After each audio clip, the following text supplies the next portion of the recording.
कपड़े धोने वाली बहू। शादी के पहले से ही विभा को कपड़े धोने का बड़ा शौक था। कभी नल के नीचे तो कभी तालाब के पास। अरे मेरी नीली वाली लुंगी नहीं दिख रही है।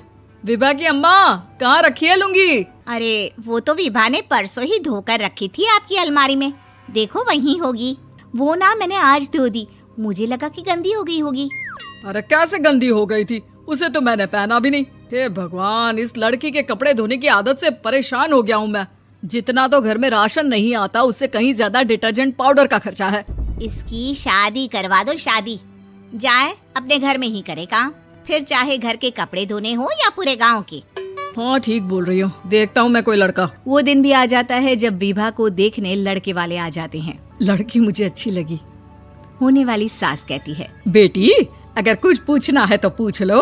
वैसे तो हमारी लड़की बहुत ही शर्मीली है, जो बोल दो वो मान लेती है, इसे क्या पूछना होगा। अरे कैसी बात कर रही हो माँ, मुझे इन लोगों के घर रहना है, सवाल तो कई है।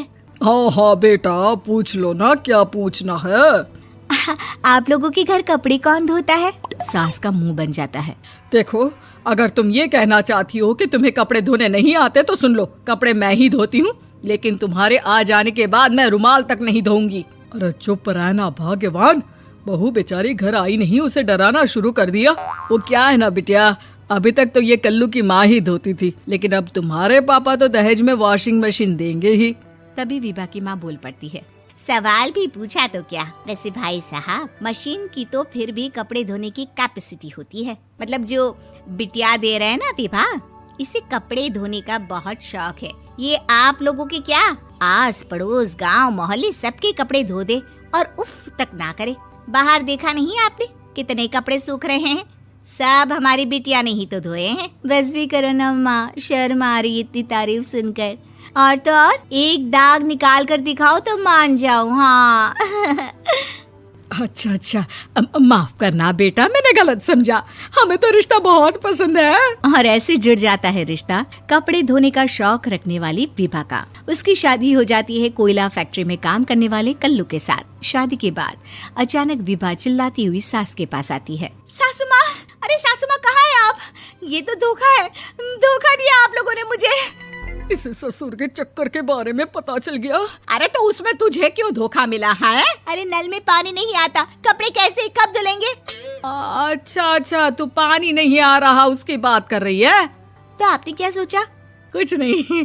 अच्छा, तेरी माँ ने कहा था कि कपड़े धोने का शौक है तुझे, याद आया मुझे। शौक बोलकर कपड़े धोने वाले मेरे जुनून को कम ना आके सासू माँ, कपड़ा धोना मेरा गुरूर है। तभी पति भी वहाँ आ जाता है। अभी मैंने इसे सनी देओल की फिल्म दिखाई है, उसी के डायलॉग मार रही है माँ। अच्छा सुन, साफ साफ बता रही हूँ, पानी सुबह 4 से 6 और शाम को 10 से 12 आता है, समझी? विभा टाइमिंग सुनकर हैरान हो जाती है। ये क्या भूतों का मोहल्ला है? सुबह 4 बजे उठकर कौन कपड़े धोता है? 4 बजे टंकी में पानी जाता है, फिर सारा दिन धोना ना, किसने मना किया? अरे कैसी बात कर रही हैं? 200 लीटर की टंकी में कितने कपड़े धो लूंगी मैं? सुबह ही उठ जाऊंगी मैं। अब क्या था, विभा सुबह 4 से लेकर रात के 12 बजे तक कपड़े ही धोती रहती। एक रोज सास पड़ोस से निकलकर कहीं जा रही होती है कि साथ वाली कहती है, हाँ कल्लू की माँ, जरा ये बताओ कि 2 साड़ी है, 2 ब्लाउज और एक पेटीकोट और एक नाड़े वाला लंबा कच्छा। हाँ तो? अरे तो क्या, कितना लोगी धुलाई ये बताओ। धोबन दिख रहे हैं हम क्या? हमारे पति सरकारी नौकरी से अभी रिटायर हुए हैं और बेटा सुपरवाइजर है कोयला फैक्ट्री में। धोबन समझ रखा है हमें? हाय रे कल्लू की अम्मा, माफ कर दो, वो तो मोहल्ले में यही सब बता रहे थे कि तुमने बहू को कपड़ा धुलवाने के काम में लगा दिया है। सास को पड़ोसन की बात सुनकर गुस्सा आ जाता है। वो घर पहुंचती है जहां घर के बाहर ही इतने सारे कपड़े सूख रहे होते हैं जितने कि किसी धोबन के घर पर। अरे ओ कल्लू की दुल्हन, बाहर निकल।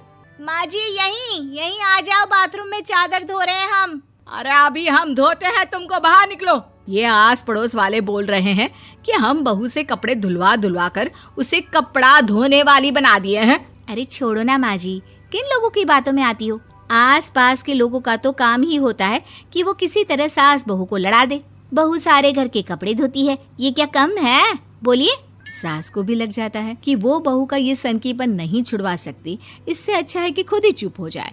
एक रोज सास और बहू मंदिर जाते हैं, जहाँ सास की साड़ी वहाँ खड़ी भीख मांगने वाली से मिलती है। माँ जी क्या बात है, आपकी साड़ी उस भिखारन से कितनी मिल रही है ना? हाँ हाँ देखो तो, दोनों की साड़ी मिल रही है। क्या बात है कल्लू की अम्मा, तुम खुद को तो अफसर की बीवी बताती हो और ऐसी सिंपल सी प्लेन साड़ी पहनकर घूमती हो। सिंपल और प्लेन नहीं है ये साड़ी। तो क्या सोने के धागे से फूल बने हैं? कुछ भी सासू माँ, कुछ भी। हाँ बने थे इस साड़ी में सोने के धागे से फूल। मेरे पति लेकर आए थे मद्रास से स्पेशली मेरे लिए 10,000 की। ताहे भाई साहब इस भिखारन के लिए भी सेम टू सेम साड़ी लेकर आए होंगे 10,000 की।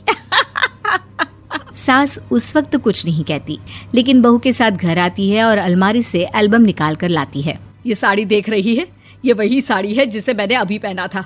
इस साड़ी में ये जो चमकदार फूल दिख रहे हैं ना, ये सोने के धागों से काढ़े गए हैं। लेकिन तू लोकल वॉशिंग मशीन ब्रश से घिस घिस कर सारे फूलों को निकाल कर साड़ी प्लेन कर दी।